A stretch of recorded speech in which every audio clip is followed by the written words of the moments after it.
ನಮ್ಮ ಊರು ನಮ್ಮ ಸುದ್ದಿಗೆ ಸ್ವಾಗತ. ನಾನು ಮೇಘನಾ ಕೃಷ್ಣ. ಮೊದಲಿಗೆ ಹೆಡ್ಲೈನ್ಸ್. ಸಿಗಂದೂರು ಸೇತುವೆ ಕಾರ್ಯಕ್ರಮದಲ್ಲಿ ಶಿಷ್ಟಾಚಾರ ಉಲ್ಲಂಘಿಸಿದ್ದು ಯಾರು? ರಾಜ್ಯ ಸರ್ಕಾರದ ಆರೋಪಿಗಳಿಗೆ ಸಂಸದ ಬಿವೈ ರಾಘವೇಂದ್ರ ಕೌಂಟರ್. ಶರಾವತಿ ಹಿನ್ನೀರಿನ ಜನತೆಗೆ ದ್ರೋಹ ಎಂದು ವಾಗ್ದಾಳಿ. ನಿಮ್ಮಪ್ಪನ ಮನೆಯಿಂದ ದುಡ್ಡು ತಂದಿಲ್ಲ ಎಂಬ ಶಾಸಕ ಬೇಳೂರು ಹೇಳಿಕೆ. ಯಾರು ಯಾರಪ್ಪನ ಮನೆ ದುಡ್ಡು ತಂದು ಹಾಕೋದಿಲ್ಲ. ಇಷ್ಟು ವರ್ಷ ಅಧಿಕಾರ ಇದ್ದ ಕಾಂಗ್ರೆಸ್ ಯಾಕೆ ಮಾಡಲಿಲ್ಲ ಎಂದು ಪ್ರಶ್ನಿಸಿದ ಹಾಲಪ್ಪ. ಸರ್ಕಾರಿ ಗೌರವಗಳೊಂದಿಗೆ ಹುಟ್ಟೂರಿನಲ್ಲಿ ಅಂತ್ಯಕ್ರಿಯೆ. ಒಕ್ಕಲಿಗ ಸಂಪ್ರದಾಯದಂತೆ ಅಂತಿಮ ವಿಧಿವಿಧಾನ.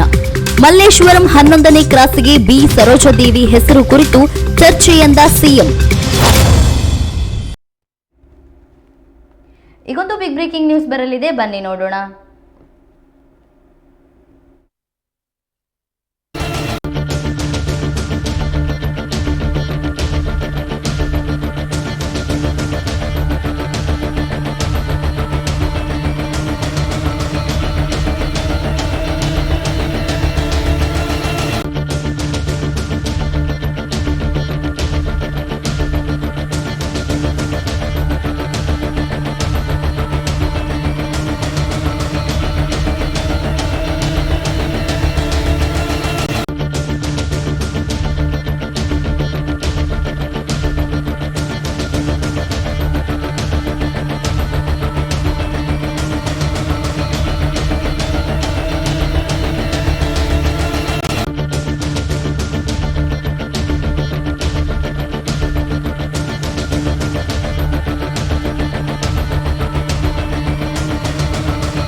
ಸೋಮವಾರ ನಿಧನರಾದ ಕನ್ನಡ ಚಿತ್ರರಂಗದ ಹಿರಿಯ ನಟಿ ಬಿ ಸರೋಜಾದೇವಿ ಅವರ ಹುಟ್ಟೂರು ಚನ್ನಪಟ್ಟಣದ ದಶಾವರದ ಮಣ್ಣಲ್ಲಿ ಮಣ್ಣಾಗಿದ್ದಾರೆ.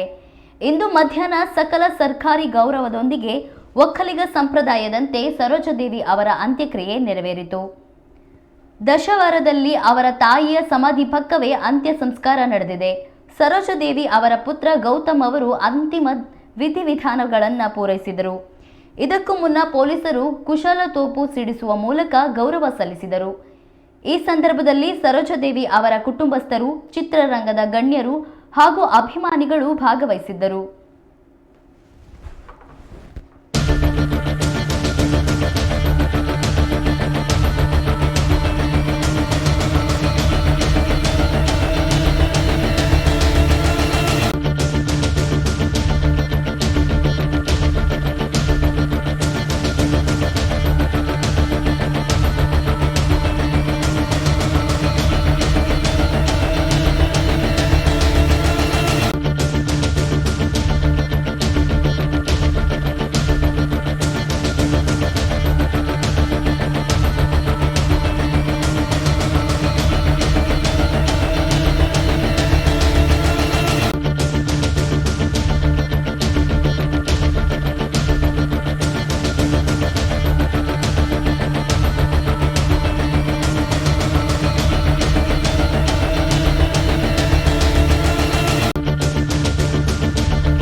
ಸಾವಿರದ 1955ರಲ್ಲಿ ಮಹಾಕವಿ ಕಾಳಿದಾಸ ಚಿತ್ರದ ಮೂಲಕ ಚಿತ್ರರಂಗ ಪ್ರವೇಶಿಸಿದ್ದ ಸರೋಜಾದೇವಿ ಅವರು ಅಭಿನಯದ ಮೊದಲ ಚಿತ್ರವೇ ರಾಷ್ಟ್ರ ಪ್ರಶಸ್ತಿಗೆ ಭಾಜನವಾಗಿತ್ತು. 1955ರಲ್ಲಿ ಸರೋಜಾದೇವಿ ಶ್ರೀರಾಮ ಪೂಜಾ ಎಂಬ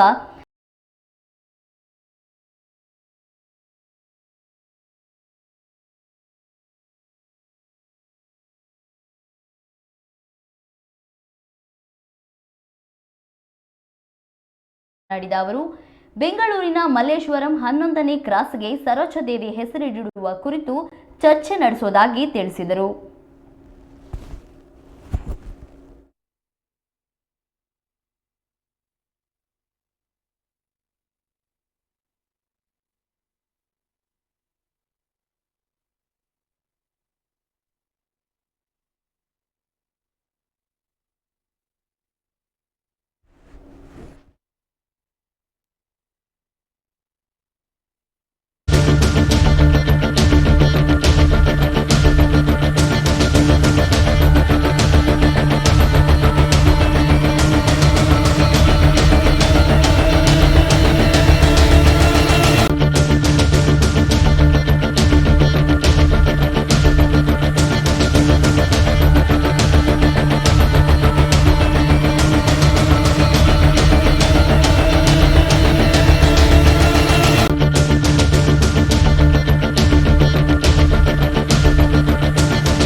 ಹೆಚ್ಚಿನ ಮಾಹಿತಿ ಪಡೆಯೋಣ ವಾಹಿನಿಯ ಪ್ರಧಾನ ಸಂಪಾದಕರಾದ ಹೊನ್ನಾಳಿ ಚಂದ್ರಶೇಖರ್ ಅವರಿಂದ.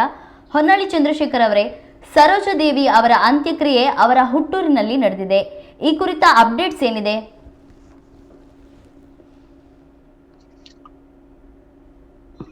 ಸರೋಜಾದೇವಿ ಅವರು ಏನು ಕನ್ನಡ, ತಮಿಳು, ತೆಲುಗು ಹಾಗೂ ಹಿಂದಿ ಈ ಚಲನಚಿತ್ರ ರಂಗದಲ್ಲಿ ಸೂಪರ್ ಸ್ಟಾರ್ ಆಗಿ ಮೆರೆದವರು ಬಿ ಸರೋಜಾದೇವಿ ಅವರ ಅಂತ್ಯಕ್ರಿಯೆ ನಡೆದಿದೆ. ಅವರ ಹುಟ್ಟೂರು ಚನ್ನಪಟ್ಟಣ ತಾಲೂಕಿನ ದಶಾವರದಲ್ಲಿ ಅವರೀಗ ಮಣ್ಣಲ್ಲಿ ಮಣ್ಣಾಗಿದ್ದಾರೆ. ಇನ್ನು ಅಭಿನಯ ಸರಸ್ವತಿ ನೆನಪು ಮಾತ್ರ. ಒಕ್ಕಲಿಗ ಸಂಪ್ರದಾಯದಂತೆ ಅವರ ಅಂತ್ಯಕ್ರಿಯೆ ನೆರವೇರಿದೆ. ಸರೋಜಾದೇವಿ ಅವರ ಪುತ್ರ ಗೌತಮ್ ಅವರು ಅಂತಿಮ ವಿಧಿವಿಧಾನವನ್ನ ನಡೆಸಿಕೊಟ್ರು. ಜೊತೆಗೆ ಸಕಲ ಸರ್ಕಾರಿ ಗೌರವವನ್ನು ಸಹ ಈ ಸಂದರ್ಭದಲ್ಲಿ ಸಲ್ಲಿಸಲಾಯಿತು. ಬೆಂಗಳೂರಿನಲ್ಲಿ ಅವರ ಮನೆ ಇದ್ದಿದ್ದು, ಬೆಂಗಳೂರಿನಿಂದ ಆ ದಶಾವರ ಅವರ ಊರಿನವರೆಗೂ ಸಹ ಮೆರವಣಿಗೆ ಮೂಲಕ ಅವರ ಪಾರ್ಥಿವ ಶರೀರವನ್ನ ತೆಗೆದುಕೊಂಡು ಹೋಗಲಾಯಿತು. ಬಿ ಸರೋಜಾದೇವಿ ಅವರ ಅಂತ್ಯ ಈಗಾಗಿದೆ. ಆದ್ರೆ ಅವರು ಮಾಡಿರ್ತಕ್ಕಂಥ ಸಾಧನೆ ಏನಿದೆ, ಕೆಲಸಗಳೇನಿದೆ, ಅದು ಕರ್ನಾಟಕದ ಮತ್ತು ದಕ್ಷಿಣ ಭಾರತದ ಎಲ್ಲರ ಮನಸ್ಸಿನಲ್ಲಿ ಅಚ್ಚಳಿಯದೆ ಉಳಿಯೋದ್ರಲ್ಲಿ ಯಾವುದೇ ಯಾರು ಸಹ ಅವ್ರನ್ನ ಮರಿಲಿಕ್ಕೆ ಸಾಧ್ಯ ಇಲ್ಲ ಅಂತೇಳಿ. ಈ ಸರೋಜಾದೇವಿ ಅವರ ಅಂತ್ಯ ಸಂಸ್ಕಾರ ವಾಸ್ತವವಾಗಿ ಅವರ ಪತಿ ಏನು ಶ್ರೀಹರ್ಷ 1986ರಲ್ಲಿ ನಿಧನರಾಗಿದ್ರು. ಅವರ ಮದುವೆ ಆಗಿದ್ದು 1967ರಲ್ಲಿ ಶ್ರೀಹರ್ಷ ಅವರ ಜೊತೆಗೆ. 1986ರಲ್ಲಿ ಅವ್ರು ನಿಧನರಾಗ್ತಾರೆ. ವಿಲ್ ಬರ್ದಿದ್ರು ಸರೋಜಾದೇವಿ ಅವರು ತನ್ನ ಪತಿಯ ಸಮಾಧಿಯ ಪಕ್ಕದಲ್ಲೇ ನನ್ನನ್ನು ಸಹ ಸಮಾಧಿ ಮಾಡಬೇಕು ಅಂತೇಳಿ. ಆದ್ರೆ ಅಲ್ಲಿ ಕೆಲವು ತಾಂತ್ರಿಕ ಕಾರಣಗಳು ಕಂಡು ಬಂತು ಅಂತ ಹೇಳಿ ಅವರ ಮೂಲಗಳು, ಅಂದ್ರೆ ಆ ಸಮಾಧಿ ಇದ್ದಂತ ಸ್ಥಳದಲ್ಲಿ ಸುತ್ತಮುತ್ತ ಎಲ್ಲ ಅಪಾರ್ಟ್ಮೆಂಟ್ಗಳಾಗಿದ್ದಾವೆ, ಊರು ಬೆಳೆದಿದೆ. ಹಾಗಾಗಿ ಈ ಎಲ್ಲಾ ಕಾರಣಕ್ಕಾಗಿ ಸರೋಜಾದೇವಿ ಅವರ ತಾಯಿಯ ಸಮಾಧಿ ದಶಾವರದಲ್ಲಿ, ಹುಟ್ಟೂರಿನಲ್ಲಿ, ಅವರ ತಾಯಿಯ ಸಮಾಧಿಯ ಪಕ್ಕ ಈ ಸರೋಜಾದೇವಿ ಅವರನ್ನು ಸಹ ಭೂಮಿಗೆ ಅರ್ಪಿಸಲಾಯಿತು. ಬಿ ಸರೋಜಾದೇವಿ ಎಂಥ ಕಲಾವಿದೆ ಅಂತಂದ್ರೆ ಸರಿಸುಮಾರು 161 ಸಿನಿಮಾಗಳು, ಅಂದ್ರೆ ಅಷ್ಟು 1955ರಿಂದ 1984ರವರೆಗೂ 161 ಸಿನಿಮಾಗಳಲ್ಲಿ ಸತತವಾಗಿ ಲೀಡ್ ರೋಲ್ ಅನ್ನ ಮಾಡಿದ್ರು, ನಾಯಕಿಯ ಪಾತ್ರವನ್ನ ಮಾಡಿದವರು, ಮುಖ್ಯ ಪಾತ್ರವನ್ನ ಮಾಡಿದವರು. ಭಾರತದಲ್ಲಿ ಇದುವರೆಗೂ ಸಹ ಯಾವ ಒಬ್ಬ ನಟಿಯೂ ಸಹ ಈ ಸಾಧನೆಯನ್ನ ಮಾಡಿಲ್ಲ. 161 ಸಿನಿಮಾಗಳಲ್ಲಿ ನಿರಂತರವಾಗಿ ವಿತೌಟ್ ಬ್ರೇಕ್ ಅವರು ನಟಿಯಾಗಿ, ನಾಯಕ ನಟಿಯಾಗಿ ಪ್ರಮುಖ ಪಾತ್ರದಲ್ಲಿ ಅಭಿನಯಿಸಿದ್ದಾರೆ. ಈ ದಾಖಲೆ ಏನಿದೆ ಇದು ಯಾರೂ ಮುರಿಯಲಾಗದ ದಾಖಲೆ. ಅವರಿಗೆ ಪದ್ಮಶ್ರೀ ಬಂದಿದೆ, ಪದ್ಮಭೂಷಣ ಬಂದಿದೆ. ಕೊನೆಯದಾಗಿ ಅವರು 2019ರಲ್ಲಿ ನಟ ಸಾರ್ವಭೌಮ ಸಿನಿಮಾದಲ್ಲಿ ಅಭಿನಯಿಸಿದ್ದು ಪುನೀತ್ ರಾಜ್ಕುಮಾರ್ ಅವರ ಸಿನಿಮಾ ಅದು. ಆ ಸಿನಿಮಾದಲ್ಲಿ ಅವರು ಬರೋದಿಲ್ಲ, ನಾನು ಪಾತ್ರ ಮಾಡೋದಿಲ್ಲ, ಸಾಕು ಅಂತ ಹೇಳಿದ್ರು. ಆದ್ರೆ ಅವರಿಗೆ ಪವನ್ ಒಡೆಯರ್ ಆ ಚಲನಚಿತ್ರದ ನಿರ್ದೇಶಕರು ಅವರು, ನೀವು ಬಿ ಸರೋಜಾದೇವಿ ಆಗಿಯೇ ಬರ್ತೀರಿ, ಬಿ ಸರೋಜಾದೇವಿ ಅವರ ಪಾತ್ರದಲ್ಲೇ ಕಾಣಿಸ್ಕೊಳ್ತೀರಿ ಅಂತ ಹೇಳಿ ಅವ್ರನ್ನ ಕರ್ಕೊಂಡ್ ಬರ್ತಾರೆ. 2019ರಲ್ಲಿ ಅವರು ಅಭಿನಯಿಸಿದಂತ ಕೊನೆಯ ಸಿನಿಮಾ ನಟ ಸಾರ್ವಭೌಮ. ಆ ಸಿನಿಮಾದಲ್ಲಿ ಪುನೀತ್ ರಾಜ್ಕುಮಾರ್ ಒಬ್ಬ ಜರ್ನಲಿಸ್ಟ್ ಆಗಿ ಸರೋಜಾದೇವಿ ಅವರ ಸಂದರ್ಶನ ಮಾಡ್ಲಿಕ್ಕೆ ಬಂದಿರ್ತಾರೆ. ಅವ್ರಿಗೊಂದು ಪ್ರಶ್ನೆ ಕೇಳ್ತಾರೆ, ನಿಮಗೆ ಮುಖ್ಯವಾದ ನಿಮ್ಮ ಲೈಫ್ ಅಲ್ಲಿ ತುಂಬಾ ಇಂಪಾರ್ಟೆಂಟ್ ಆದ ಸಿನಿಮಾ ಯಾವುದು ಅಂತ ಕೇಳಿದಾಗ ಯಾರಿವನು ಸಿನಿಮಾದ ಹೆಸರನ್ನ ಸರೋಜಾದೇವಿ ಅವರು ಹೇಳ್ತಾರೆ. ಯಾರಿವನು ಸಿನಿಮಾದಲ್ಲಿ ಪುನೀತ್ ರಾಜ್ಕುಮಾರ್ ಸಹ ಬಾಲನಟನಾಗಿ ಆಕ್ಟ್ ಮಾಡಿದ್ರು.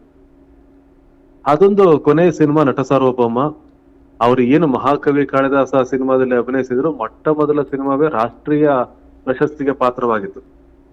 ನಂತರ ಅವರು ತಮಿಳು ಚಿತ್ರರಂಗದಲ್ಲಿ ಅವರಿಗೆ ಒಂದು ಬ್ರೇಕ್ ಕೊಟ್ಟಿದ್ದು ಅಂದ್ರೆ ನಾಡೋಡಿ ಮನ್ನನ್ ಸಿನಿಮಾ, MG ರಾಮಚಂದ್ರನ್ ಅವರ ಜೊತೆಗೆ ಅಭಿನಯಿಸಿದಂತ ಒಂದು ಸೂಪರ್ ಹಿಟ್ ಸಿನಿಮಾ. ಆ ಸಿನಿಮಾ ತಮಿಳಿನಲ್ಲಿ ಅವರಿಗೆ ಒಂದು ಸ್ಥಾನವನ್ನ ಕೊಟ್ಕೊಳ್ತು. ಸುಮಾರು 26 ಸಿನಿಮಾಗಳಲ್ಲಿ ಅವರು MGR ಅವರಿಗೆ ನಾಯಕಿಯಾಗಿ ಅಭಿನಯಿಸಿದ್ರು. ರಾಜ್ಕುಮಾರ್ ಬಹಳಷ್ಟು ಪ್ರಮುಖ ನಾಯಕರ ಜೊತೆಗೆ ಅವರು ಅಭಿನಯಿಸಿದ್ದಾರೆ. ಕಲ್ಯಾಣ್ ಕುಮಾರ್ ಆಗಿರ್ಬೋದು, ರಾಜ್ಕುಮಾರ್ ಆಗಿರ್ಬೋದು. ಮತ್ತೆ ಹಿಂದಿಯಲ್ಲೂ ಸಹ, ಹಿಂದಿಯಲ್ಲಿ ದಕ್ಷಿಣ ಭಾರತದ ತಾರೆಯರು ಸುಮಾರು ಜನ ಹೆಸರು ಮಾಡಿದ್ದಾರೆ. ಬಿ ಸರೋಜಾದೇವಿ ಅವರು ಅದರಲ್ಲಿ ಬಹಳ ಪ್ರಮುಖರು. ಅವರೇ ಮೊಟ್ಟ ಮೊದಲು ಹೋದಂತ ತಾರೆ ಇರ್ಬೋದು ಅವರು. ಹಿಂದಿಯಲ್ಲೂ ಸಹ ಅವರು ಅಂತ ಒಂದು ದೊಡ್ಡ ಸಾಧನೆಯನ್ನ ಮಾಡಿದ್ದಾರೆ ಬಿ ಸರೋಜಾದೇವಿ ಅವರು.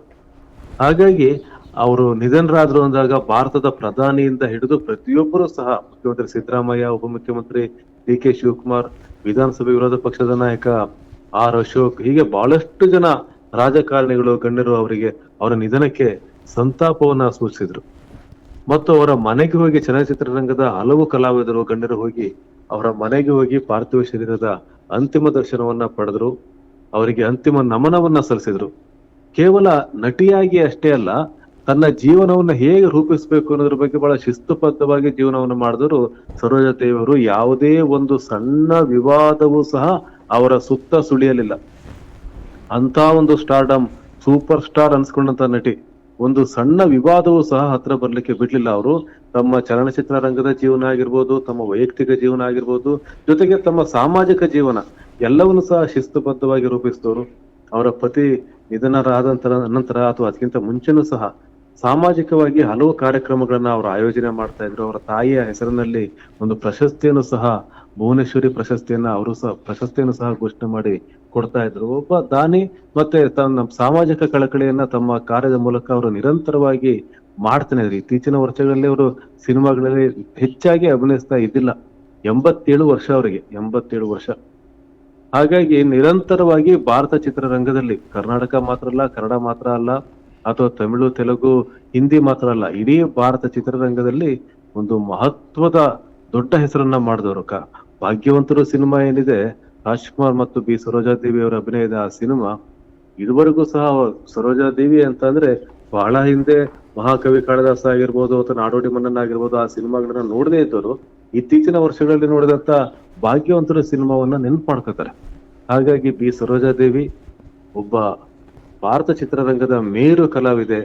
ಈಗ ಅವರು ಭೂಮಿ ತಾಯಿಯ ಜೊತೆಗೆ ಸೇರಿದ್ದಾರೆ. ಒಕ್ಕಲಿಗ ಸಂಪ್ರದಾಯದಂತೆ ಅವರ ಅಂತಿಮ ವಿಧಿವಿಧಾನಗಳು ನಡೆದಿದೆ.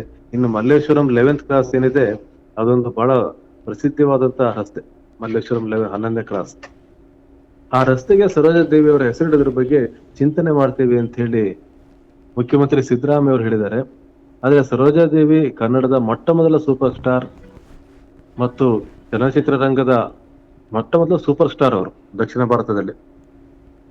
ಅವರ ನೆನಪಿಗೆ ನಿರಂತರವಾಗಿ ಅವ್ರ ನೆನಪು ಉಳಿಯೋ ರೀತಿನಲ್ಲಿ ಸರ್ಕಾರ ಕ್ರಮ ತೆಗೆದುಕೊಳ್ಳಿ ಅಂತ ಹೇಳಿ ಬಹಳಷ್ಟು ಜನ ಆಶಯ ಪಡ್ತಾ ಇದ್ದಾರೆ. ಸರ್ಕಾರ ಮುಂದಿನ ದಿನಗಳಲ್ಲಿ ಏನ್ ಮಾಡುತ್ತೆ ನೋಡ್ಬೇಕಾಗ್ತದೆ. ನಿಮ್ಮೆಲ್ಲ ಮಾಹಿತಿಗಾಗಿ ಧನ್ಯವಾದಗಳು.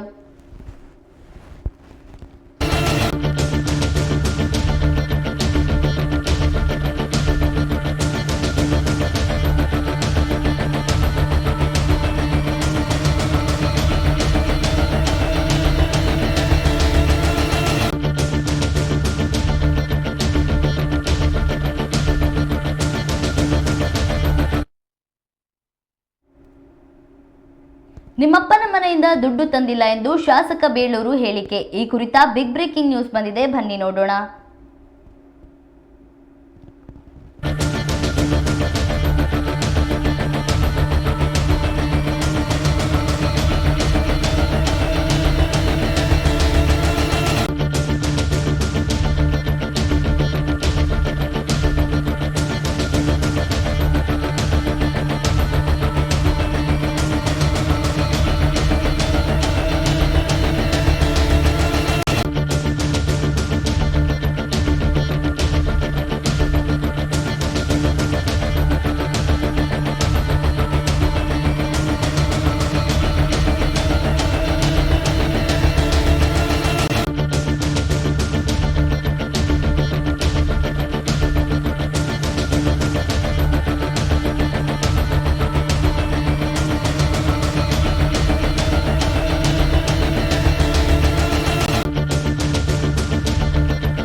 ಕೇಂದ್ರ ಸರ್ಕಾರವಾಗಲಿ ರಾಜ್ಯ ಸರ್ಕಾರವಾಗಲಿ ಯಾರು ಮನೆಯಿಂದ ದುಡ್ಡು ತಂದು ಹಾಕೋದಿಲ್ಲ.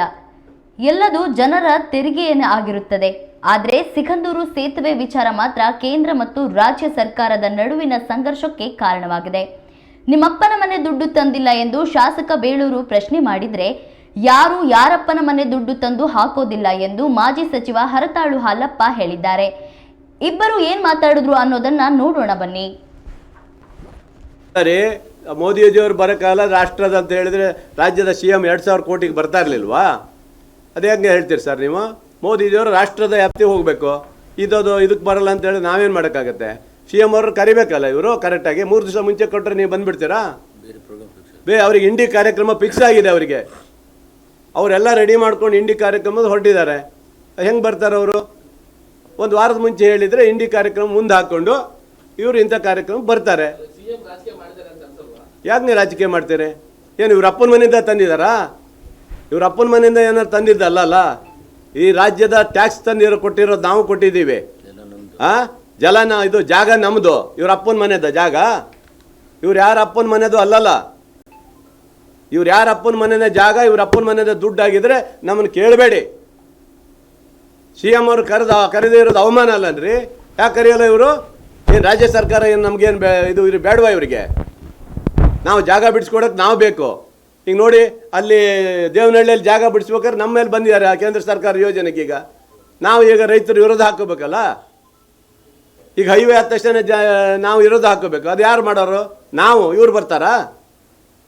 ಇವ್ರು ಮೋದಿಜಿಯವ್ರು ಬರ್ತಾರಾ? ಗಡ್ಕರಿಯವ್ರು ಬರ್ತಾರಾ? ಯಾರೂ ಬರಲ್ಲ. ಇದು ರಾಜ್ಯ ಸರ್ಕಾರನ ತಗೊಂಡು ಹೋಗಬೇಕು. ಇಲ್ಲಿ ಏನಾಗಿದೆ, ಇವರು ಬೇಕಂತಲೇ ಮಾಡಿ 2000 ಕೋಟಿಯ ಯೋಜನೆಯನ್ನು ಜಾರಿಗೊಳಿಸ್ಬೇಕಾದ್ರೆ ಮುಖ್ಯಮಂತ್ರಿಗಳು ಬರಲೇಬೇಕು, ರಾಜ್ಯ ಸರ್ಕಾರದ ಮಂತ್ರಿಗಳಲ್ಲ.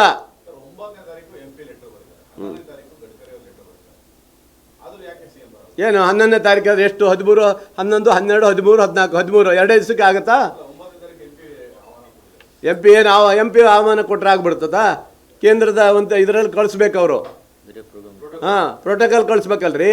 ನನಗೆ ಮನೆಗೆ ನನಗೆ 13ನೇ ತಾರೀಕು ಬಂದಿದೆ ನನಗೆ ಕಾರ್ಡು. ಅಂದರೆ ಅವ್ರು ಏನಾಗಿತ್ತು ಅಂದರೆ ಮಾಡಬೇಕೋ ಬೇಡ ಸುಮ್ಮನೆ ನಮಗೆ ನಾಟಕ ಮಾತಾಡುವಾಗ ಅವ್ರಿಗೆ ಏನೇನು ಮಾತಾಡ್ತಾರಂತ ಅವ್ರಿಗೆ ಪ್ರಜ್ಞೆ ಇಲ್ಲ. ಇಬ್ರಿಗೆ ಯಾವುದೇ ವಿಷಯ ಮಾತಾಡ್ತಾರೆ. ಶರಾವತಿ ಸೇತುವೆಗೆ ತಾವು ಬಂದು ಸಹಕಾರ ಕೊಟ್ಟು ಮಾಡಬೇಕಾಗಿತ್ತು. ಇದು ಯಾರಿಂದ ಮಾಡಿದ್ದು? ಸರ್ಕಾರ ದುಡ್ಡಿಂದ ಮಾಡಿದ್ದು. ಮತ್ತು ಭಾಳ ಕೆಟ್ಟದಾಗಿ ಮಾತಾಡ್ತಾರೆ. ಇವ್ರು ಇಲ್ದಿದ್ರೆ ನಾನು ಅದೇ ಭಾಷೆಯಲ್ಲಿ ನನಗೆ ಮಾತಾಡೋಕ್ಕೆ ಬರುತ್ತೆ. ಕೆಲವು ಇವರೆಲ್ಲ ಇಲ್ಲದೆ ಹೋದರೆ ಅದನ್ನು ಮತ್ತೆ ಮಾತಾಡ್ತೇನೆ ಅದೇ ಭಾಷೆಯಲ್ಲಿ ಬೇಕಾದ್ರೆ. ಯಾರ ಅಪ್ಪನ ಮನೆ ದುಡ್ಡು? ಯಾರ ಅಪ್ಪನ ಮನೆ ದುಡ್ಡು ತಂದು ಹಾಕೋದಿಲ್ಲ.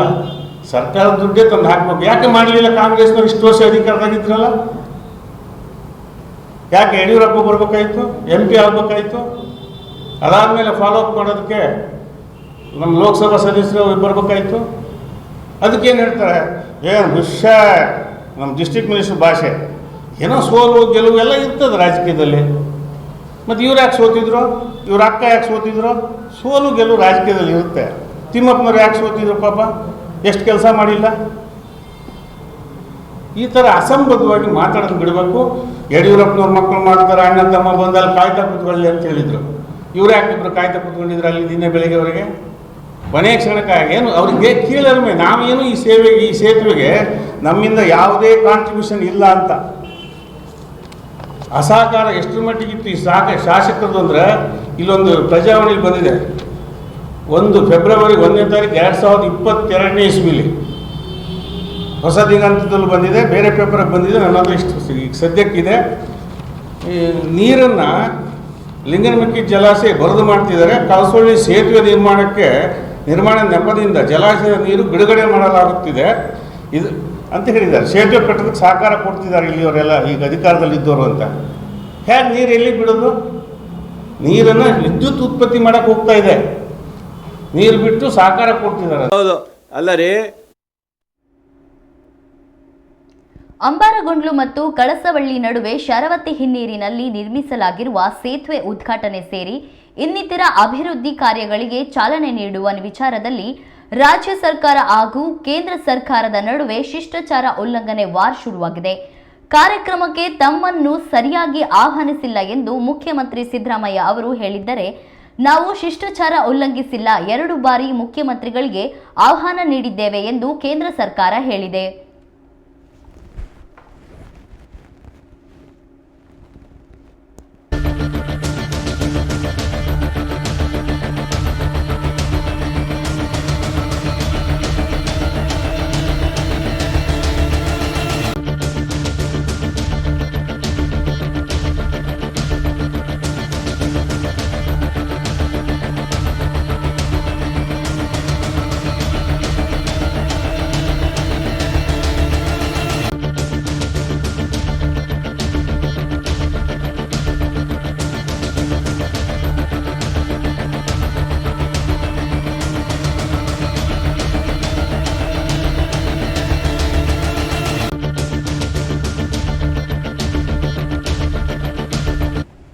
ಸಾಮಾಜಿಕ ಜಾಲತಾಣ ಎಕ್ಸ್ನಲ್ಲಿ ಪೋಸ್ಟ್ ಮಾಡಿರುವ ನಿತಿನ್ ಗಡ್ಕರಿ ಅವರು ಪ್ರಾದೇಶಿಕ ಸಂಪರ್ಕವನ್ನು ಹೆಚ್ಚಿಸುವ ನಿಟ್ಟಿನಲ್ಲಿ ಒಂದು ಪ್ರಮುಖ ಹೆಜ್ಜೆಯಾಗಿ ಸಿಗಂದೂರು ಸೇತುವೆ ಉದ್ಘಾಟಿಸಲಾಗಿದೆ.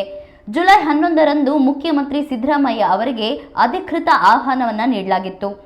ಒಂದೊಮ್ಮೆ ಪೂರ್ವ ನಿಗದಿ ಕಾರ್ಯಕ್ರಮಗಳು ಸಮಸ್ಯೆ ಇದ್ದರೆ ವರ್ಚುವಲ್ ಆಗಿ ಆದರೂ ಕಾರ್ಯಕ್ರಮದಲ್ಲಿ ಭಾಗಿಯಾಗಬೇಕೆಂದು ಜುಲೈ 12ರಂದು ಮತ್ತೊಂದು ಪತ್ರ ಬರೆದು ಕೋರಲಾಗಿತ್ತು. ಕೇಂದ್ರ ಸರ್ಕಾರವು ಸ್ಥಾಪಿತ ಶಿಷ್ಟಾಚಾರಗಳನ್ನು ಎತ್ತಿ ಹಿಡಿಯುವುದನ್ನು ಮುಂದುವರೆಸದೆ ಮತ್ತು ಕರ್ನಾಟಕ ಸರ್ಕಾರ ಮತ್ತು ಮುಖ್ಯಮಂತ್ರಿಗಳ ಕೊಡುಗೆಗಳು ಮತ್ತು ಸಹಕಾರವನ್ನು ನಿರಂತರವಾಗಿ ಶ್ಲಾಘಿಸಿದೆ. ಇದು ಸಹಕಾರಿ ಒಕ್ಕೂಟ ವ್ಯವಸ್ಥೆ ಮತ್ತು ಎಲ್ಲ ರಾಜ್ಯಗಳೊಂದಿಗೆ ನಿಕಟ ಸಮನ್ವಯಕ್ಕೆ ಬದ್ಧವಾಗಿದೆ ಎಂದು ಸ್ಪಷ್ಟಪಡಿಸಿದ್ದಾರೆ.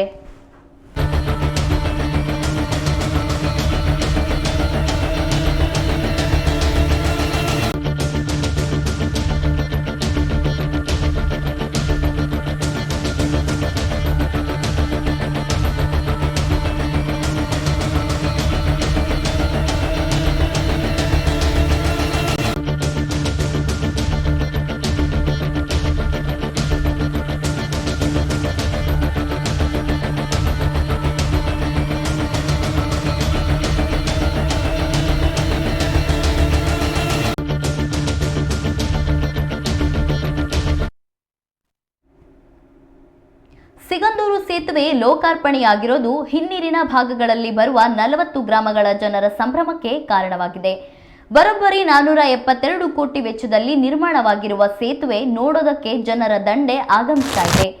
ಜನರ ಮೊಗದಲ್ಲಿ ಸಂಭ್ರಮ ಮನೆ ಮಾಡಿದೆ. 60 ವರ್ಷಗಳು ತಾವು ಪಟ್ಟ ಕಷ್ಟಕ್ಕೆ ಈಗ ಕೊನೆ ಸಿಕ್ಕಿದೆ. ಇಂತಹ ಸಂದರ್ಭದಲ್ಲಿ ಜನರ ಸಂಭ್ರಮಕ್ಕೆ ಪಾರವೇ ಇರಲಿಲ್ಲ.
ಹೊಳೆಬಾಗಿಲ ಜನರು ಇನ್ನೂ ಲೇಟ್ ಆಗುತ್ತೆ, ಟೈಮ್ ಆಯ್ತು, ಹೋಗಬೇಕು ಅಂತಿದ್ರು.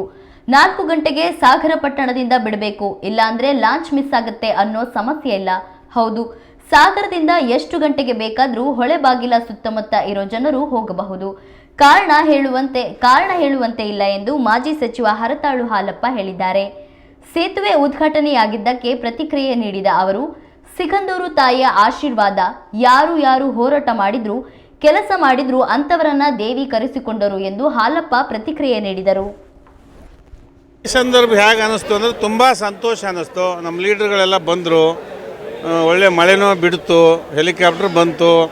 ಯಡಿಯೂರಪ್ಪನವರು ಒಳ್ಳೆ ಮನಸ್ಸಿಂದ ಮಾಡಿಕೊಟ್ಟಿದ್ರು, ಒಳ್ಳೆ ಮನಸ್ಸಿಂದ ಗುದ್ಲಿ ಪೂಜೆ ಮಾಡಿದರು. ಗಡ್ಕರಿ ಅವರು, ನಮ್ಮ ರಾಘವೇಂದ್ರ ಅವರು ಉತ್ಸಾಹದಿಂದ ಈ ಕೆಲಸವನ್ನು ಮುಂದುವರಿಸಿದರು.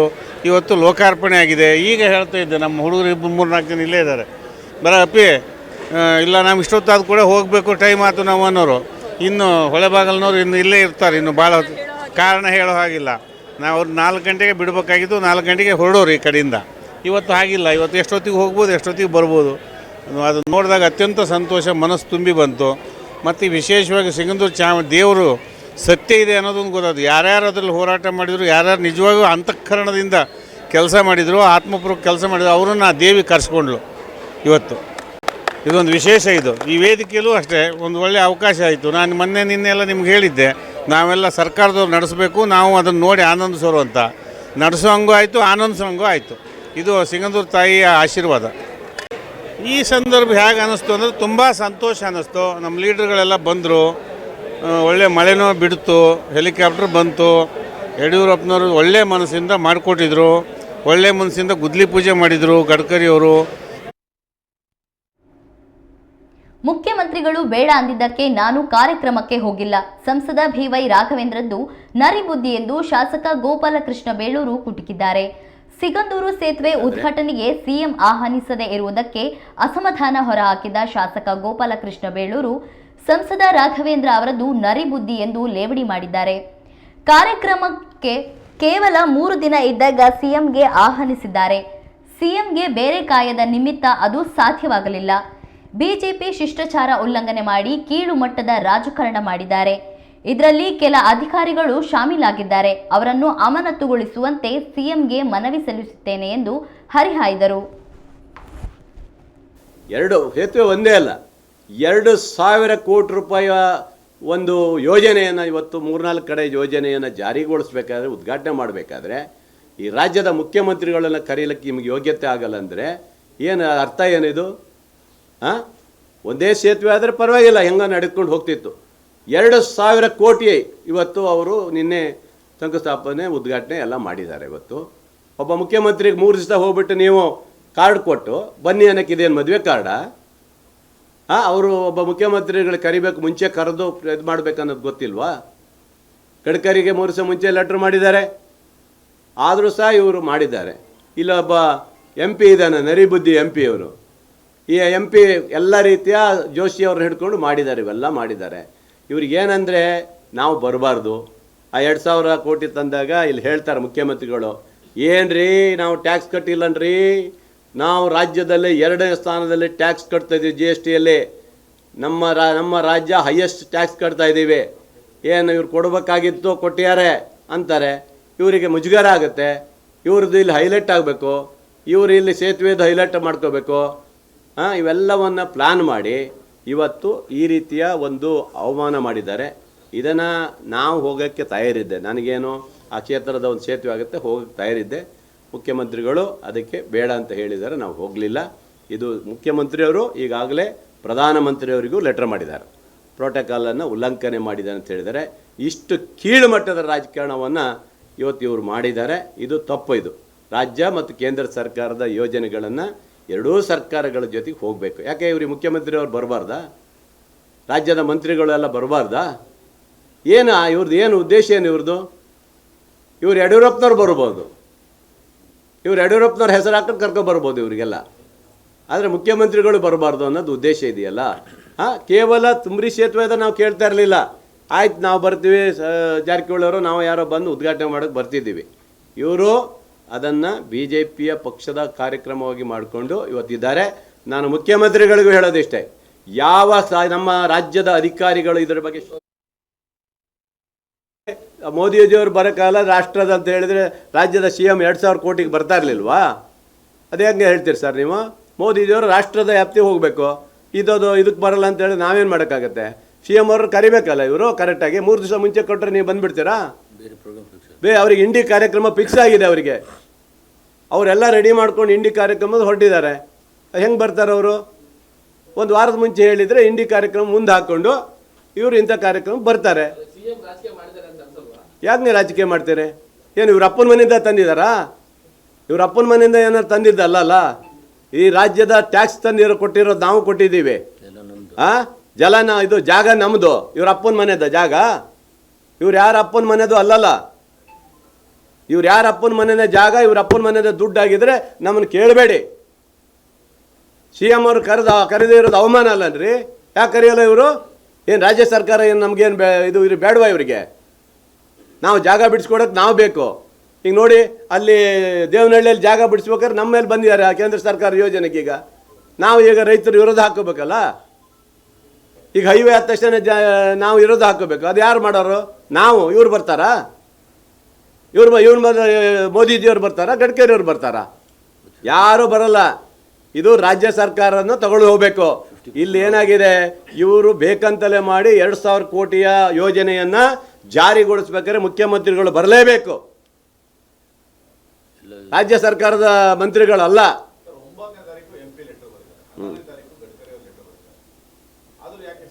ಏನು 11ನೇ ತಾರೀಕು ಎಷ್ಟು? 13, 11, 12, 13, 14, 13 ಎರಡೇ.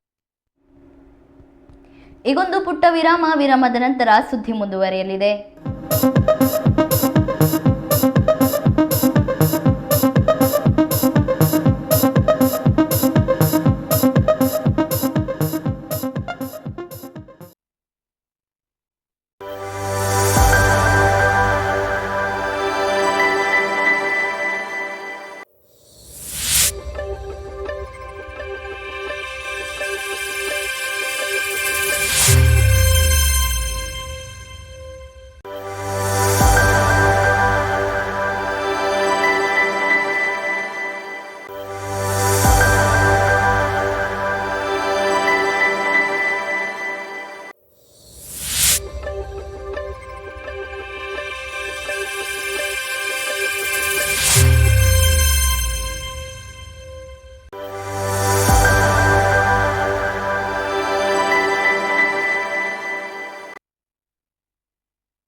ವಿರಾಮದ ನಂತರ ನಮ್ಮ ಊರು ನಮ್ಮ ಸುದ್ದಿಗೆ ಸ್ವಾಗತ.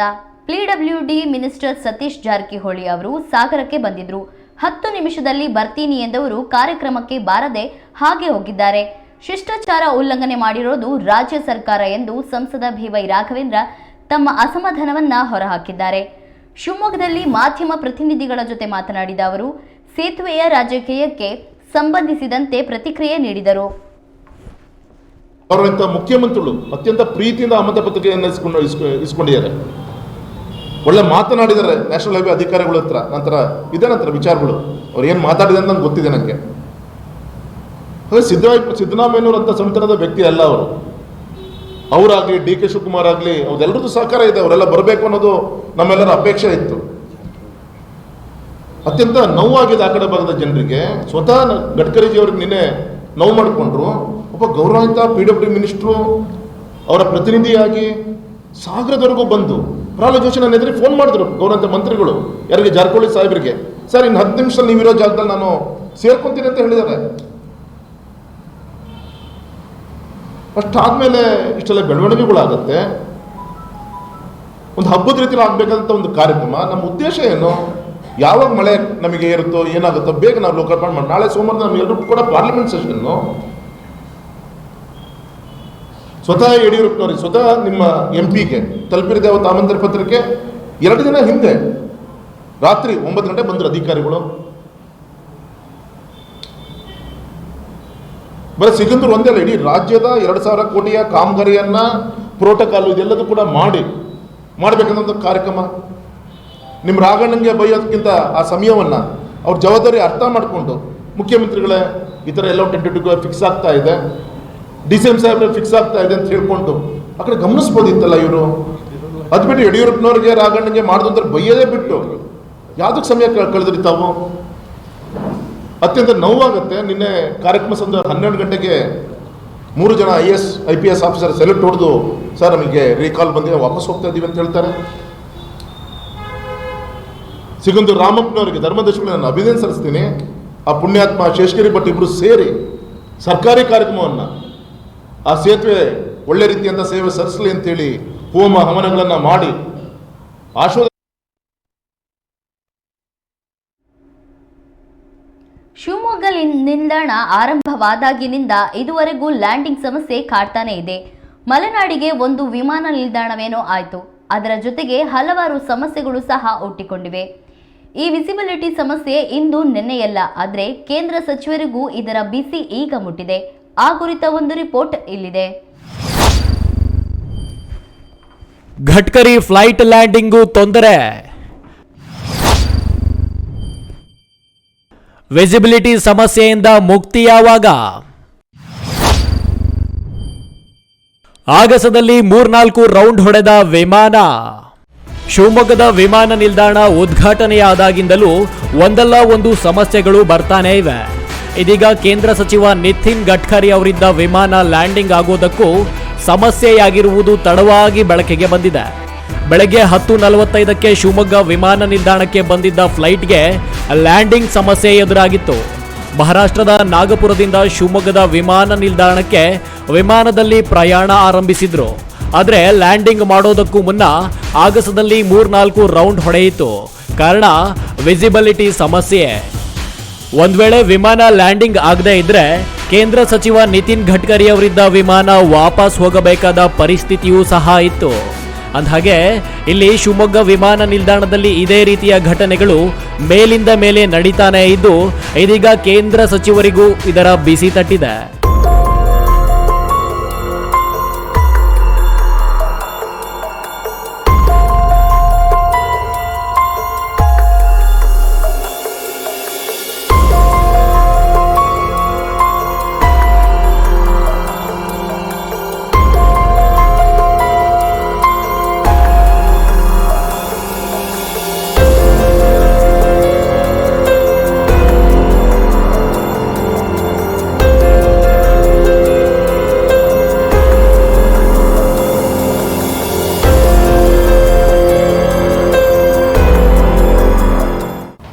ಅವ್ರು 2,000 ಕೋಟಿಲಿ 400 ಕೋಟಿ ಶಂಕುಸ್ಥಾಪನೆ ಇಲ್ಲಿಗೆ ಬರಬೇಕು ಅಂತ ಉದ್ಘಾಟನೆ ಇಲ್ಲೇ ಬರಬೇಕು ಅಂತ ಇದ್ದಿದ್ದಿಲ್ಲ, ಬೆಂಗಳೂರಿನಲ್ಲಿ ಅವ್ರು ಮಾಡ್ಬೋದಿತ್ತು.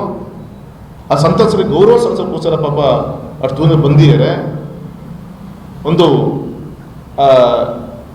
ಏರ್ ಮೋಡಲ್ಲಿ ನಮ್ಮ ಫ್ಲೈಟ್ಸ್ಗಳೇನು ಇದಾಗತ್ತೆ ಅನ್ನೋ ಆ್ಯಪ್ ಇದೆ. ಆ ಆ್ಯಪ್ ನೋಡ್ಕೊಂಡು ಕೂತ್ಕೊಂಡಿದ್ದು ಸಾಗರ ಐಬಿಲಿ ಫ್ಲೈಟ್ ಬಂತು ಬೆಳಗ್ಗೆ ಮಹಾರಾಷ್ಟ್ರದಿಂದ ಟೇಕ್ ಆಫ್. ಅಲ್ಲೂ ಕೂಡ ಇದು ಮಳೆ ಎಫೆಕ್ಟಲ್ಲಿ 10ವರೆಗೂ ನಿಮಗೆ ಕನ್ಫರ್ಮೇಷನ್ ಇಲ್ಲ ನಾನು ಹೋಗಲೇಬೇಕು ಒಂದ್ಸಲ ತಾಯಿ ಸನ್ನಿಧಾನಕ್ಕೆ ಅಂತೇಳಿ ಗಡ್ಕರಿಜಿ ಹೊರಟಿದ್ದಾರೆ. ಇಲ್ಲಿ ಲ್ಯಾಂಡಿಂಗ್ ಆಗ್ತಾ ಇಲ್ಲ, 3 ರೌಂಡ್ ಹಾಕ್ತು. ವಿಸಿಬಿಲಿಟಿ ಇನ್ಸ್ಟ್ರೂಮೆಂಟ್ ಬಂದಿದೆ. ಇನ್ಸ್ಟ್ರೂಮೆಂಟ್ ಬಂದು 15 ದಿನ ಆಯ್ತು. ಫಿಕ್ಸ್ ಮಾಡೋಕೆ 1 ಕೋಟಿ ಬೇಕು.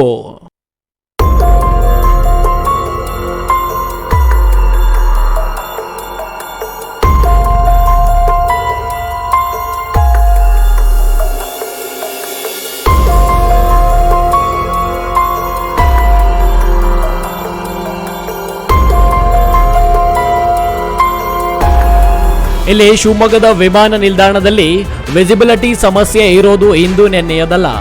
2 ವರ್ಷಗಳಿಂದಲೂ ಪ್ರಯಾಣಿಕರು ತೊಂದರೆ ಅನುಭವಿಸ್ತಾಲೇ ಇದ್ದಾರೆ.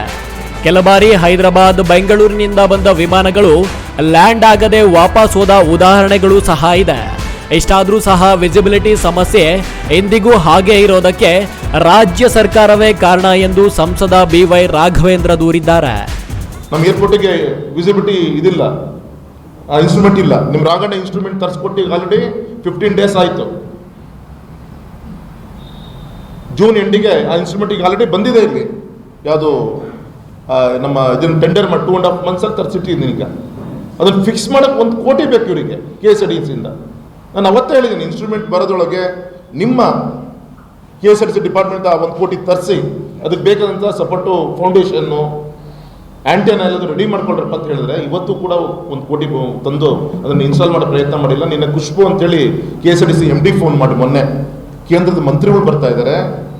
ಫ್ಲೈಟ್ ಶಿವಮೊಗ್ಗದ ಲ್ಯಾಂಡಿಂಗಿಗೆ ಪ್ರಶ್ನೆ ಇದೆ, ಹುಬ್ಳಿ ಲ್ಯಾಂಡಿಂಗ್ ಮಾಡಿ ಅಲ್ಲಿಂದ ನಾನು ಬೈ ರೋಡ್ ಬರ್ಬೋದು ಅಂತ ಕೇಳ್ತಾ ಇದ್ದಾರೆ. ನೀವು ಅವತ್ತೇ ಪ್ರಯತ್ನ ಮಾಡಿದರೆ ನಮ್ಮ ಕೇಂದ್ರದ ಮಂತ್ರಿಗಳ ವಿಮಾನ ಸ್ಪೆಷಲ್ ಫ್ಲೈಟು ಶಿವಮೊಗ್ಗದಲ್ಲಿ ಲ್ಯಾಂಡಿಂಗ್ ಆಗ್ತಾ ಇತ್ತು. ಇಲ್ಲ ನಾವು ಇನ್ನು ಮುಂದೆ ಬೇಗ ಮಾಡ್ತೀವಿ ಸರ್ ಅಂತ ಅಂದರು. ಪಾಪ ಅವರ ಕೆಲಸ ಅವ್ರು ಮಾಡಿದ್ರು. ಇದು ಈ ಸರ್ಕಾರದ ಒಂದು ವ್ಯವಸ್ಥೆ ಇದು. ಆದರೆ 3-4 ರೌಂಡ್ ಹೊಡೆದು ಅಂತೂ 2000 ಫೀಟ್ 3000-4000 ಫೀಟ್ ಕೆಳಗಡೆ ಬಂದ ಮೇಲೆ ಕನ್ಫರ್ಮ್ ಆಯಿತು ಆ ಫ್ಲೈಟ್ ಇಲ್ಲಿ ಲ್ಯಾಂಡಿಂಗ್ ಆಗುತ್ತೆ ಅಂತೇಳಿ. ಮತ್ತೆಲ್ಲ ಅರ್ಧ ಗಂಟೆ ಕಾಯ್ತು ಟೇಕ್ ಆಫ್ ಆಗಲಿಕ್ಕೆ, ಯಾವುದು ಹೆಲಿಕಾಪ್ಟರ್. ಮತ್ತು ಲ್ಯಾಂಡಿಂಗ್ ಆರ್ಗೂ ಕೂಡ ನಮಗೆ ಸವಾಲು, ಸಂಜೆ 6 ಗಂಟೆಗೆ ವಾಪಸ್ ಹೋಗಬೇಕು ಫ್ಲೈಟು. ಇಲ್ಲಿ ಶಿವಮೊಗ್ಗದ ವಿಮಾನ ನಿಲ್ದಾಣದಲ್ಲಿ ಹಲವಾರು ಬಾರಿ ಪ್ರಯಾಣಿಕರು ಸಮಸ್ಯೆ ಎದುರಿಸಿದ್ದಾರೆ, ಕಣ್ಣೀರಿಟ್ಟು ಹೋಗಿದ್ದಾರೆ. ಫ್ಲೈಟ್ ರದ್ದಾಗಿದ್ದಕ್ಕೂ ಆಕ್ರೋಶ ಹೊರಹಾಕಿದ್ದಾರೆ. ಇಷ್ಟಾದರೂ ವಿಸಿಬಿಲಿಟಿ ಸಮಸ್ಯೆ ಇದುವರೆಗೂ ಮುಕ್ತಿ ಸಿಕ್ಕಿಲ್ಲ. ಶಿವಮೊಗ್ಗದ ವಿಮಾನ ನಿಲ್ದಾಣದಲ್ಲಿ ಲ್ಯಾಂಡಿಂಗ್ ಸಮಸ್ಯೆಗೆ ಅದ್ಯಾವಾಗ ಪರಿಹಾರ ಸಿಗುತ್ತೋ ಏನೋ. ಏನಾದರೂ ಅನಾಹುತ ಸಂಭವಿಸೋದಕ್ಕೂ ಮುನ್ನ ಸರ್ಕಾರಗಳು ಎಚ್ಚೆತ್ತುಕೊಳ್ಬೇಕಾಗಿದೆ. News room Kannada medium 24x7. ನಮಗೆ ಪಬ್ಲಿಸಿಟಿ ಅವಶ್ಯಕತೆ ಇಲ್ಲ. ಗೌರವಯುತವಾಗಿ ಸಿಗಂದೂರು ಸೇತುವೆ ಕಾರ್ಯಕ್ರಮವನ್ನು ಮಾಡಿದ್ದೇವೆ. ಸಣ್ಣ ಪರಮ ಅವಧಿಯನ್ನು ರಾಜ್ಯ ಸರ್ಕಾರ ತೋರಿಸಿಕೊಂಡಿದೆ. ಶರಾವತಿ ಮುಳುಗಡೆ ಸಂತ್ರಸ್ತರಿಗೆ ಮುಜುಗರ ಮತ್ತು ದ್ರೋಹ ಮಾಡುವ ಕೆಲಸವನ್ನ ಕಾಂಗ್ರೆಸ್ ನಾಯಕರು ಮಾಡಿದ್ದಾರೆ ಎಂದು ಸಂಸದ BY ರಾಘವೇಂದ್ರ ಹೇಳಿದರು. ಮಧ್ಯ ಶಾಲಿಲ್ಲ ಹಾರ ಇಲ್ಲ ಅಂತ ಒಬ್ಬ MP ಫೋನ್ ಬಂದರೆ ನಾವೇನು ಮಾಡ್ಬೇಕು ಹೇಳಿ ಸರ್? ಯಾರ್ಯಾರ ಕಾರ್ಯಕ್ರಮದ ಮೇಲೆ ಶಾಲ್ ಇದೆ, ಹಾರ ಇದೆ, ನಿಮ್ಮ ಮನೇಲಿರೋಂಥದ್ದು ಯಾವ್ದಾರ ಒಂದು ತುಂಡೇನಿದೆ ತಗೊಂಬನ್ರಪ್ಪ ಅಂತ ಅದಕ್ಕೆ ಪ್ಲಾಸ್ಟಿಕ್ ಅವರು ಸುತ್ತಿ ಬಂದಂಥ ಅತಿಥಿಗಳಿಗೆ ಮಂಗಳೂರು MP ಬಂದಿದ್ರು, ಉಡುಪಿ MP ಬಂದಿದ್ರು, MLAಗಳು ಬಂದಿದ್ರು. ಗೌರವಿತವಾಗಿ ಕಾರ್ಯಕ್ರಮವನ್ನು ಮಾಡಿ ನಮ್ಮ ಶಿವಮೊಗ್ಗಕ್ಕೆ, ನಮ್ಮ ಮಲೆನಾಡು ಜನರಿಗೆ, ನಮ್ಮ ಕನ್ನಡದ ನಿನ್ನೆ ಅವರ ಯಾರವ್ರ ಮುಖಂಡರು ಕಾಂಗ್ರೆಸ್ ವಕ್ತಾರೆ ಯಾರು ಸುರ್ಜಿವಾಲ ಹೇಳಿದಾರಲ್ಲ, ಕರ್ನಾಟಕದ ಜನರಿಗೆ 7 ಕೋಟಿ ಕನ್ನಡ ಜನರಿಗೆ ಅವಮಾನ ಅಂತೇಳಿ ಅವಮಾನ ಮಾಡಿದ್ದು ನಾವೋ ನೀವು. ಇಲ್ಲಿ ಯಾರ್ದೋ ಮಾತನ್ನು ತಾವು ಕೇಳಿಕೊಂಡು ಗೌರವಿತ ಮುಖ್ಯಮಂತ್ರಿಗಳ ದಾರಿಯನ್ನು ತಪ್ಪಿಸುವಂಥ ಕೆಲಸ ಮಾಡಿ, ಯಾಕೆ ಗೌರವಂತ ಮುಖ್ಯಮಂತ್ರಿಗಳು ಒಪ್ಪಿಗೆ ಇಲ್ಲ ಅಂದರೆ PWD ಮಿನಿಸ್ಟರ್ ಬರ್ಲಿಕ್ಕೆ ಸಾಧ್ಯನೇ ಇಲ್ಲ. ಸಾಗರದವರೆಗೂ ಬಂದು ಇಲ್ಲಿ ಪ್ರೆಸ್ ಮೀಟ್ ಮಾಡಿ ವಾಪಸ್ ಹೋಗ್ತಾರೆ ಅಂದರೆ ತುಂಬ ನೋವು ಮಾಡ್ಕೊಂಡು ಗಡ್ಕರಿಜಿ ಅವ್ರ ಕಾರಲ್ಲಿ. ಈ ರೀತಿ ಒಬ್ಬ ರಾಷ್ಟ್ರೀಯ ಅಧ್ಯಕ್ಷ ಆದಂಥವರು 11 ವರ್ಷದಿಂದ ಒಂದೇ ಇಲಾಖೆಯ ಒಬ್ಬ ಮಂತ್ರಿಗಳಿಗೆ, ಆ ಪೊಲೀಸ್ ಇಲಾಖೆಯ ಕೆಲವು ಪೊಲೀಸ್ ಒಂದು ಬಿಟ್ಟಿನ ಎಲ್ಲರೂ ಕರ್ಕೊಂಡು ಹೋದ್ರು. ಈ ರೀತಿಯಂಥ ಒಂದು ಸಣ್ಣತನದ ಪರಮಾವಧಿಯನ್ನು ಈ ಕಾರ್ಯಕ್ರಮದಲ್ಲಿ ತೋರಿಸ್ಕೊಂಡಿದ್ದು ಅತ್ಯಂತ ನೋವಿನ ಸಂಗತಿ. ನಮ್ಮ ಆಸೆ ಇತ್ತು ವೇದಿಕೆಯಲ್ಲಿ CM ಇರಬೇಕಿತ್ತು, ಉಪಮುಖ್ಯಮಂತ್ರಿಗಳು ಇರಬೇಕಿತ್ತು, ಹಬ್ಬದ ರೀತಿಯಲ್ಲಿ ಆಗಬೇಕು ಅನ್ನೋದು. ಆದರೆ ಇಲ್ಲಿಂದ ಸರಿಯಾದ ರೀತಿಯಂಥ ವಿಚಾರಗಳನ್ನು ಅವ್ರಿಗೆ ತಲುಪಿಸದೆ ರಾಜ್ಯ ಸರ್ಕಾರಕ್ಕೆ, ಈ ರಾಜ್ಯಕ್ಕೆ ಶರಾವತಿ ಮುಳುಗಡೆ ಸಂತ್ರಸ್ತರ ಜನರಿಗೆ ದ್ರೋಹ ಮಾಡುವಂಥ, ಮುಜುಗರ ಮಾಡುವಂಥ ಕೆಲಸ ಈ ಕಾಂಗ್ರೆಸ್ನ ಕೆಲವು ನಾಯಕರುಗಳು ಮಾಡಿದಂಥ ಪ್ರತಿಫಲ ಇವತ್ತು ಇದು ಎಲ್ಲದಕ್ಕೂ ಕೂಡ ಕಾರಣ ಅಂತ ಈ ಸಂದರ್ಭದಲ್ಲಿ ಹೇಳ್ತಾ, ನಮ್ಮ ಉದ್ದೇಶ ಇಷ್ಟೇ, ಆ ಒಬ್ಬ ರಾಜ್ಯದ ಕೆಲವು ಸಚಿವರ ಬಗ್ಗೆ ಕಾಂಗ್ರೆಸ್ ಶಾಸಕರೇ ಅಸಮಾಧಾನ ಹೊರಹಾಕಿದ್ದಾರೆ ಎನ್ನುವುದು ದೃಢವಾದಂತೆ ಕಾಣ್ತಾ ಇದೆ. ರಾಜ್ಯಕ್ಕೆ ಕಾಂಗ್ರೆಸ್ ಹೈಕಮಾಂಡ್ನ ಸುರ್ಜೇವಾಲಾ ಪದೇ ಪದೇ ಭೇಟಿ ನೀಡ್ತಾ ಇದ್ದಾರೆ. ಈ ಕುರಿತು ಪತ್ರಕರ್ತರಿಗೆ ಉತ್ತರಿಸಿದ ಶಾಸಕ ಬೇಳೂರು ಗೋಪಾಲಕೃಷ್ಣ, ನಾನು ಕೂಡ ಸಚಿವ ಸ್ಥಾನದ ಆಕಾಂಕ್ಷಿ. ಈ ವಿಚಾರದ ಕುರಿತು ನಮ್ಮ ಹೈಕಮಾಂಡ್ನ ಸುರ್ಜೇವಾಲಾ ಬಳಿ ಮಾತನಾಡಿದ್ದೇನೆ ಎಂದು ಹೇಳಿದ್ದಾರೆ. ಜಿಲ್ಲೆಯ ಅಭಿವೃದ್ಧಿಯ ಕುರಿತು ನಾನು ಸುರ್ಜೇವಾಲಾ ಬಳಿ ಮಾತನಾಡಿದ್ದೇನೆ. ಅಭಿವೃದ್ಧಿಯ ಕಡೆ ಗಮನ ಹರಿಸಿ ಸಚಿವ ಸ್ಥಾನಕ್ಕೆ ಕಣ್ಣಿಟ್ಟಿದ್ದೇನೆ ಎಂದು ಉತ್ತರಿಸಿದ್ದಾರೆ. ಒಂದು 100 ಜನ MLAಗಳನ್ನ ಎಲ್ಲ ಹತ್ತತ್ರ ಅವರಿಗೆ ಇಂಟರ್ವ್ಯೂ ಮಾಡಿದ್ದಾರೆ. ರಾಜ್ಯದ ನಮ್ಮ ಕೇಂದ್ರದ ನಾಯಕರು ಸುರ್ಜೇವಾಲಾ ಅವರು ಅವರ ಭಾವನೆಗಳನ್ನು ಹೇಳ್ಕೊಂಡಿದ್ದಾರೆ. ಒಬ್ಬೊಬ್ಬರು 10 ನಿಮಿಷ ತೊಗೊಂಡಿದ್ದಾರೆ, ಒಬ್ಬರು 20 ನಿಮಿಷ ತೊಗೊಂಡಿದ್ದಾರೆ, ಒಬ್ಬರು 1 ಗಂಟೆ ತೊಗೊಂಡಿದ್ದಾರೆ, ಒಬ್ಬೊಬ್ಬರು 1.25 ಗಂಟೆನೂ ತೊಗೊಂಡಿದ್ದಾರೆ. ಅದು ಏನು ಹೇಳ್ಯಾರೋ ನನಗೆ ಗೊತ್ತಿಲ್ಲ. ಅವರು ವೈಯಕ್ತಿಕ ಸಿಂಗಲ್ ಮಾತಾಡಿದ್ದಾರೆ. ಅವರ ಅಭಿಪ್ರಾಯಗಳನ್ನು ಅವರು ಶೇಖರಣೆ ಮಾಡಿಕೊಂಡು ಡೆಲ್ಲಿಗೆ ಕೊಟ್ಟಿದ್ದಾರೆ.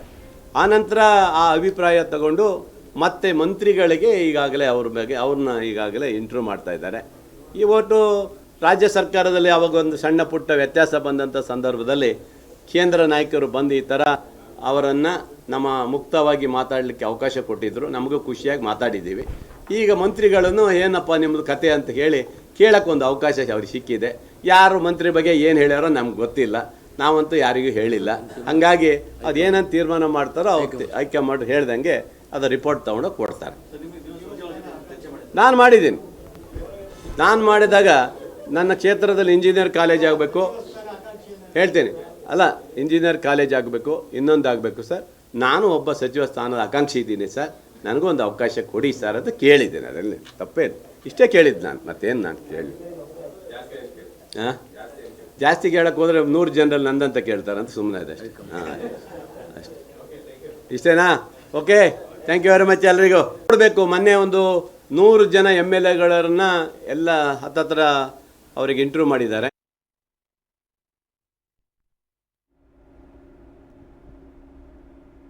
ಈಗೊಂದು ಬಿಗ್ ಬ್ರೇಕಿಂಗ್ ನ್ಯೂಸ್ ಬರಲಿದೆ, ಬನ್ನಿ ನೋಡೋಣ.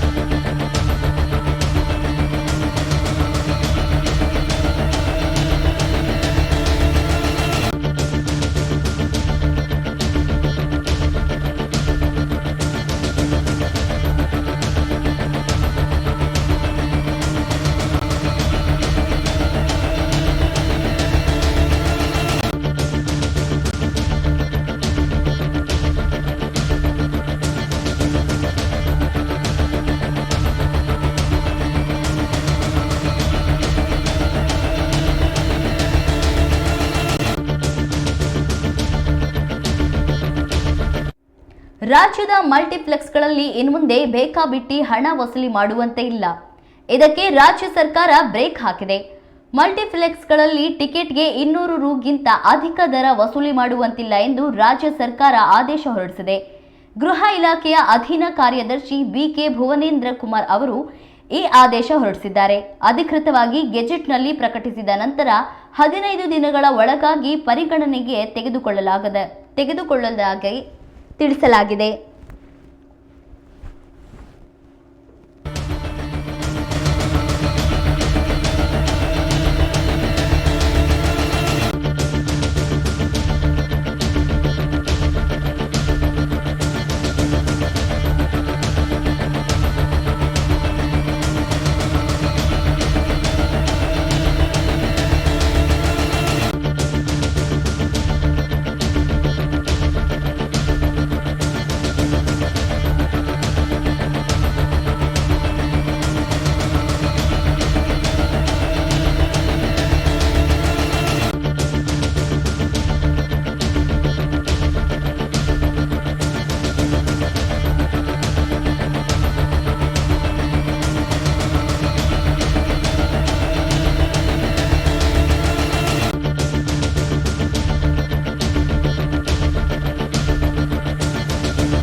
ದೇವನಹಳ್ಳಿ ತಾಲೂಕಿನ ಚನ್ನರಾಯಣಪಟ್ಟಣ ಹೋಬಳಿಯ ಭೂ ಸ್ವಾಧೀನ ಕೈಬಿಡಲು ರಾಜ್ಯ ಸರ್ಕಾರ ನಿರ್ಧರಿಸಿದೆ. ಕೆಐಎಡಿಬಿ ಇಂದ 13 ಗ್ರಾಮಗಳಲ್ಲಿ 1777 ಎಕರೆ ಭೂ ಸ್ವಾಧೀನ ವಿರೋಧಿಸಿ ರೈತರು ಸುಮಾರು 1200ಕ್ಕೂ ಹೆಚ್ಚು ದಿನಗಳಿಂದ ಹೋರಾಟ ನಡೆಸುತ್ತಿದ್ದರು. ರೈತರ ಹೋರಾಟಕ್ಕೆ ಮಣಿದಿರುವ ರಾಜ್ಯ ಸರ್ಕಾರ ಕೊನೆಗೂ ಭೂ ಸ್ವಾಧೀನ ಪ್ರಕ್ರಿಯೆ ಕೈಬಿಡಲು ನಿರ್ಧರಿಸಿದೆ. ವಿಧಾನಸೌಧದಲ್ಲಿ ಮಂಗಳವಾರ ಮುಖ್ಯಮಂತ್ರಿ ಸಿದ್ದರಾಮಯ್ಯ ನೇತೃತ್ವದಲ್ಲಿ ನಡೆದ ರೈತರ ಜೊತೆಗಿನ ಸಭೆಯಲ್ಲಿ ಈ ನಿರ್ಧಾರ ತೆಗೆದುಕೊಳ್ಳಲಾಗಿದೆ. ಭೂ ಮಾಲೀಕರು ಸ್ವಯಂ ಪ್ರೇರಿತರಾಗಿ ಭೂಮಿ ನೀಡಲು ಮುಂದಾದರೆ ಖರೀದಿಸುತ್ತೇವೆ, ಬಲವಂತವಾಗಿ ಖರೀದಿಸುವುದಿಲ್ಲ. ಸ್ವಯಂ ಪ್ರೇರಿತರಾಗಿ ಭೂಮಿ ನೀಡುವವರಿಗೆ ಸೂಕ್ತ ಪರಿಹಾರ ನೀಡುತ್ತೇವೆ. ರಾಜ್ಯಕ್ಕೆ ಕೈಗಾರಿಕೆಗಳು ಬರಬೇಕು ಎಂಬುದು ನಮ್ಮ ಆಶಯವಾಗಿದೆ. ಸರ್ಕಾರದ ನಿರ್ಧಾರ ದೇವನಹಳ್ಳಿ ಪ್ರದೇಶಕ್ಕೆ ಮಾತ್ರ ಸೀಮಿತವಾಗಿದೆ ಎಂದು ಮುಖ್ಯಮಂತ್ರಿ ಸಿದ್ದರಾಮಯ್ಯ ತಿಳಿಸಿದರು. ಸಚಿವ ಮಿತ್ರರೇ, ಮಾಧ್ಯಮದ ಗೆಳೆಯರೇ ಹಾಗೂ ದೇವನಹಳ್ಳಿ ತಾಲೂಕು ಚನ್ನರಾಯಪಟ್ಟಣ ಹೋಬಳಿ ಕೈಗಾರಿಕಾ ಅಭಿವೃದ್ಧಿಗೆ ಜಮೀನನ್ನ ಸ್ವಾಧೀನಪಡಿಸಿಕೊಳ್ಳಲಿಕ್ಕೆ ನೋಟಿಫಿಕೇಶನ್ ಇಶ್ಯೂ ಮಾಡಿತ್ತು. ಪ್ರಿಲಿಮಿನರಿ ನೋಟಿಫಿಕೇಶನ್ ಮತ್ತು ಫೈನಲ್ ನೋಟಿಫಿಕೇಶನ್ ಎರಡನ್ನೂ ಕೂಡ ಇಶ್ಯೂ ಮಾಡಿದ್ದು. ರೈತರು ಮತ್ತು ಸಂಘಟನೆಗಳು, ಹೋರಾಟಗಾರರು, ನಾವು ಜಮೀನು ಕೊಡ್ಲಿಕ್ಕಾಗಲ್ಲ. ಕಾರಣ ಯಾಕಪ್ಪ ಅಂತಂದ್ರೆ ಆ ಜಮೀನುಗಳಲ್ಲಿ ನಾವು ವ್ಯವಸಾಯ ಮಾಡ್ತಾ ಇದ್ದೀವಿ. ವ್ಯವಸಾಯವೇ ನಮ್ಮ ಮುಖ್ಯ ಕಸುಬು, ಮತ್ತೆ ಅವೇ ನಮ್ಮ ಜೀವನ ಆಧಾರ ಆಗಿರ್ತಕ್ಕಂಥದ್ದು. ಮತ್ತೆ ಬೆಂಗಳೂರಿಗೆ ಸಮೀಪ ಇರೋದ್ರಿಂದ, ಏರ್ಪೋರ್ಟ್ಗೆ ಸಮೀಪ ಇರೋದ್ರಿಂದ, ಮತ್ತೆ ಗ್ರೀನ್ ಬೆಲ್ಟ್ ನಲ್ಲಿ ಇರೋದ್ರಿಂದ ಅವುಗಳನ್ನ ಸ್ವಾಧೀನಪಡಿಸ್ಕೊಳಕ್ ಹೋಗ್ಬೇಡಿ ಅಂತೇಳಿ ವಿರೋಧವನ್ನ ವ್ಯಕ್ತಪಡಿಸಿದ್ರು, ಪ್ರತಿಭಟನೆಯನ್ನು ಕೂಡ ಮಾಡಿದ್ರು. ಸರ್ಕಾರ ಅವ್ರ ಜೊತೆನಲ್ಲಿ 5-6 ಸಭೆಗಳನ್ನ ಮಾಡಿದೆ, ರೈತರ ಜೊತೆ ಮಾಡಿದೆ, ಹೋರಾಟಗಾರರ ಜೊತೆ ಎಲ್ಲ ಸಭೆಗಳನ್ನ ಮಾಡಿದೆ. ಅವರ ಅಹವಾಲುಗಳನ್ನು ಕೇಳಿದೀವಿ, ಸರ್ಕಾರದ ಅಹವಾಲನ್ನು ಕೇಳಿದೀವಿ, ರೈತರ ಅಹವಾಲನ್ನು ಕೇಳಿದೀವಿ, ಹೋರಾಟಗಾರರ ಅಹವಾಲನ್ನು ಕೇಳಿದೀವಿ. ಅಲ್ಲಿ ಜನಪ್ರತಿನಿಧಿಯಾದಂತ KH ಮುನಿಯಪ್ಪನವರ ಅಭಿಪ್ರಾಯವನ್ನು ಕೂಡ ಪಡ್ಕೊಂಡಿದ್ದೀವಿ. ರೈತರೇ, ಮೂಲತಃ ರೈತರೇ, ಆಮೇಲೆ ಬೇರೆ ಬೇರೆ ಆಗಿರೋದು. ರೈತರು ಹೋರಾಟದಲ್ಲಿ ಎಲ್ಲ ಪ್ರಗತಿಪರ ಸಂಘಟನೆಗಳೆಲ್ಲ ಭಾಗಿಯಾಗಿದ್ದವು. ಕಮ್ಯುನಿಸ್ಟ್ ಪಾರ್ಟಿಯವರು, ಸಾಹಿತಿಗಳು, ಆಮೇಲೆ ಕಲಾವಿದರು, ರೈತ ಸಂಘಟನೆಗಳು, ಆಮೇಲೆ ಎದ್ದೇಳು ಕರ್ನಾಟಕ ಜನಶಕ್ತಿ. ಬಹಳ ಈ ಸಾರಿ ಇದು ಒಂದು ವಿಶಿಷ್ಟವಾದಂತ ಹೋರಾಟ, ಒಂಥರ ಐತಿಹಾಸಿಕವಾದಂತ ಹೋರಾಟ ಅಂತ ಕರೆದ್ರೆ ತಪ್ಪಾಗಲಾರದು. ಅದಕ್ಕೆ ಸರ್ಕಾರ ಸಾಧಕ ಬಾಧಕಗಳನ್ನ ಚರ್ಚೆ ಮಾಡಿ ಒಂದು ತೀರ್ಮಾನಕ್ಕೆ ಬಂದಿದ್ದೀವಿ. ಕಳೆದ ಮೀಟಿಂಗು ಇಲ್ಲಿ ಇದೇ ಜಾಗದಲ್ಲಿ ನಡೀತು. ಈ ಜಾಗದಲ್ಲಿ ನಡೆದಾಗ ನಮಗೆ 10 ದಿನ ಸಮಯ ಬೇಕು. 10 ದಿನ ಆದಮೇಲೆ ಮತ್ತೆ ಭೇಟಿ ಮಾಡೋಣ ಅಂತ ಹೇಳಿದ್ದೆ. ಸಿಗಂದೂರು ಸೇತುವೆ ಉದ್ಘಾಟನೆಯಾಗಿದೆ. ಇದರ ಬೆನ್ನಲ್ಲೇ ಸಾಗರ ವಿಧಾನಸಭಾ ಕ್ಷೇತ್ರದ ಶಾಸಕ ಗೋಪಾಲಕೃಷ್ಣ ಬೇಳೂರು ಅವರು ಶರಾವತಿ ನೀರಿನಲ್ಲಿ ಪ್ರಯಾಣಿಸುತ್ತಿದ್ದ ಲಾಂಚ್ಗಳ ಬಗ್ಗೆ ಮಾತನಾಡಿದ್ದಾರೆ. ಸೇತುವೆ ಉದ್ಘಾಟನೆಯಿಂದ 2 ಲಾಂಚ್ಗಳು ಬಂದ್ ಆಗುವ ಸಾಧ್ಯತೆ ಇದೆ. ಪ್ರವಾಸೋದ್ಯಮ ದೃಷ್ಟಿಯಿಂದ ಇವುಗಳನ್ನು ಹೋಟೆಲ್ಗಳಾಗಿ ಪರಿವರ್ತನೆ ಮಾಡಲು ಯೋಚನೆ ನಡೆಸಿದ್ದು, ವೆಜ್ ಮತ್ತು ನಾನ್ ವೆಜ್ ಹೋಟೆಲ್ಗಳಾಗಿ ಮಾಡುತ್ತೇವೆ ಎಂದು ಹೇಳಿದ್ದಾರೆ. ನಾನು ಮಾನ್ಯ ಪ್ರವಾಸೋದ್ಯಮ ಸಚಿವರ ಜೊತೆಗೆ HK ಪಾಟೀಲ್ ಹತ್ರನೂ ಸಹ ಮೊನ್ನೆ ಮಾತಾಡಿ ಬಂದಿದ್ದೀನಿ. ಆ 2 ಲಾಂಚ್ಗಳನ್ನು ನಾವು ಇವತ್ತು ಹೋಟೆಲ್ ಮಾಡಬೇಕು, ಹೋಟೆಲ್ಗಳಾಗಿ ಮಾಡಿಬಿಟ್ಟು ಬೋಟ್ಗಳನ್ನು ಬಿಟ್ಟು, ಪ್ರವಾಸೋದ್ಯಮದಿಂದ ಒಂದು 10 ಬೋಟ್ಗಳನ್ನು ಬಿಟ್ಟು ಆ ಬೋಟ್ ಮೂಲಕ ಆ ಲಾಂಚಿಗೆ ಅಲ್ಲೆಲ್ಲ ಸುತ್ತಾಡಿ ಬಂದು ಆ ಲಾಂಚಾಗಿ ಹೋಗಿ ಅಲ್ಲಿ ತಿಂಡಿ ಊಟ ಮಾಡಲಿಕ್ಕೆ ಅವಕಾಶ ಮಾಡಿಕೊಡ್ಬೇಕು ಅಂತ ರೀತಿಯಲ್ಲಿ ಇದೆ. ಅದ್ರ ಜೊತೆಗೆ ಏರಿಯಾದಲ್ಲಿ ಒಂದು ದ್ವೀಪ ಥರ ಏನಾದ್ರು ಇದ್ದರೆ ಅಲ್ಲಿ ಒಂದಿಷ್ಟು ಜನರಿಗೆ ಅಲ್ಲಿ ಬೋಟಲ್ಲಿ ಹೋಗಿ ಅಲ್ಲಿ ಬಿಟ್ಟು ಅಲ್ಲಿ ಕೂತ್ಕೊಳ್ಳಿಕ್ಕೆ ಅಲ್ಲಿ ಒಂದು ಸಣ್ಣ ಕ್ಯಾಂಟೀನ್ ಥರ ಮಾಡಿ ಅವರು ಒಂದಿಷ್ಟು ಜನ ಅಂದರೆ ಅಲ್ಲಿ ಬಿಟ್ಟು ಆಮೇಲೆ ಬಂದು ಅವ್ರು ಕರ್ಕೊಬರ್ಲಿಕ್ಕೆ ಏನಾದ್ರು ವ್ಯವಸ್ಥೆ ಮಾಡೋಬೋದು. ಎಣ್ಣೆ ಕುಡಿಯೋದೊಂದು ಬಿಟ್ಟು ಎಲ್ಲ ಎಣ್ಣೆ ಟೀ ಕಾಫಿ ಎಲ್ಲ ಕುಡಿಲಿಕ್ಕೆ ಮಾತ್ರ ಅದಕ್ಕೆ ವ್ಯವಸ್ಥೆ ಮಾಡಬೇಕು ಅನ್ನೋದು ನಮ್ಮದೆಲ್ಲ ಚಿಂತನೆ ಮಾಡಿದ್ದೀನಿ.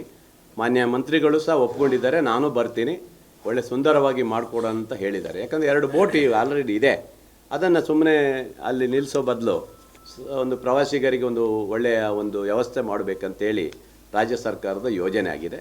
ಮುಂದೆ ಅದನ್ನು ಮಾಡಬೇಕಂತ ಈಗಾಗಲೇ ತೀರ್ಮಾನ ಮಾಡಿದ್ದೀನಿ. ಅದಕ್ಕೆ ಈಗಾಗಲೇ ಒಪ್ಪಿಗೆ ಕೊಟ್ಟಿದ್ದಾರೆ. ಈ ಥರ ಒಂದು ಯೋಜನೆ ಯಾರು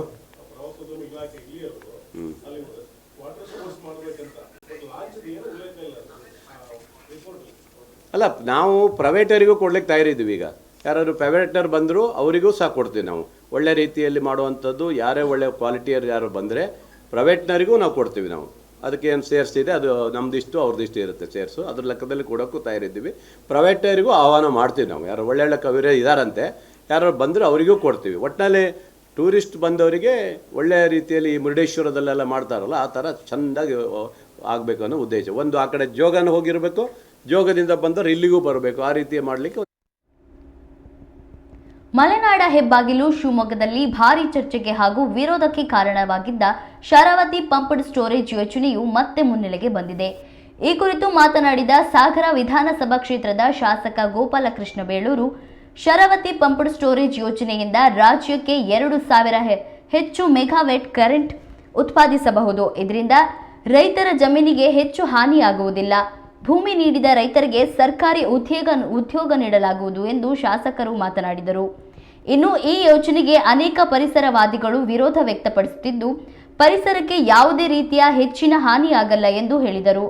ಇನ್ನು ಈ ಯೋಜನೆ ಬಗ್ಗೆ ನನಗೆ ತುಂಬಾ ಸಂತೋಷವಿದೆ. ಆದಷ್ಟು ಬೇಗ ಈ ಯೋಜನೆ ಪ್ರಾರಂಭವಾಗಿ ಪೂರ್ಣಗೊಳ್ಳಬೇಕು ಎಂದು ಮಾತನಾಡಿದರು. ಮಾನ್ಯ ಮುಖ್ಯಮಂತ್ರಿಗಳು ಶರಾವತಿಯ ಬುಡದಲ್ಲಿ ಶರಾವತಿ ಪಂಪ್ ಸ್ಟೋರೇಜ್ ಅಂತ ಹೇಳಿ ಹೊಸ ಒಂದು ಯೋಜನೆಯನ್ನು ರಾಜ್ಯ ಸರ್ಕಾರ ಘೋಷಣೆ ಮಾಡಿದೆ. ಇದು ಹಿಂದೆ 2017ರಿಂದ ಚಾಲ್ತಿ ಇರುವಂಥದ್ದು. ಈಗ ಅದನ್ನು ಮಾಡಬೇಕಂತ ಹೇಳಿ ಸುಮಾರು 8,644 ಕೋಟಿಯನ್ನು ರಾಜ್ಯ ಸರ್ಕಾರದ ಮುಖ್ಯಮಂತ್ರಿಗಳು, DCM ಅವರು, ಜಾರ್ಜ್ ಸಾಹೇಬರು ಬಿಡುಗಡೆ ಮಾಡಿದ್ದಾರೆ. ಈ ಯೋಜನೆ ಇಡೀ ದೇಶದಲ್ಲೇ ನಂಬರ್ 1 ಯೋಜನೆ. ಈ ಯೋಜನೆ ಇಡೀ ನಮ್ಮ ದೇಶದಲ್ಲಿ ಎಲ್ಲೂ ಇಲ್ಲ ಅಂಥ ದೊಡ್ಡ ಪ್ರಾಜೆಕ್ಟ್ ಇದು.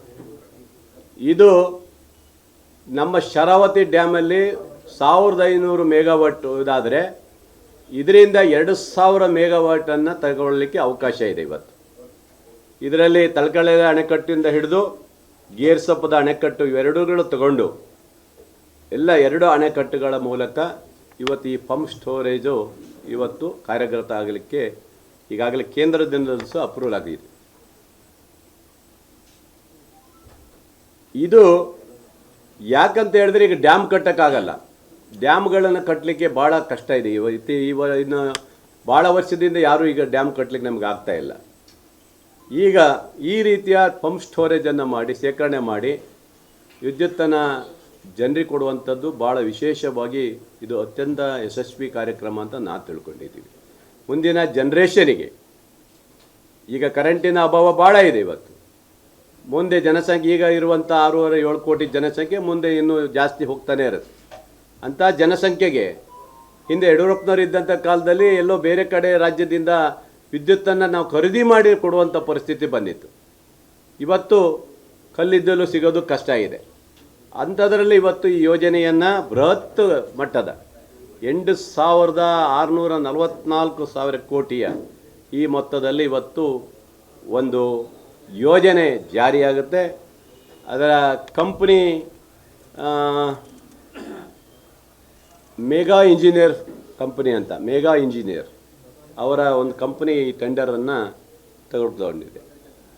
ಇದರಲ್ಲಿ ಒಂದಿಷ್ಟು ಫಾರೆಸ್ಟ್ ಹೋಗ್ತದೆ. ಅದರಲ್ಲಿ ಸುಮಾರು ನಮ್ಮ ಇದ್ರ ಪ್ರಕಾರ 34 ಎಕರೆ ಹೋಗುತ್ತೆ ಅಂತ ಹೇಳಿ, ಹೆಕ್ಟರ್ ಹೋಗುತ್ತೆ ಅನ್ನೋದನ್ನ. ಇದೀಗ ಮತ್ತೊಮ್ಮೆ ಹೆಡ್ಲೈನ್ಸ್.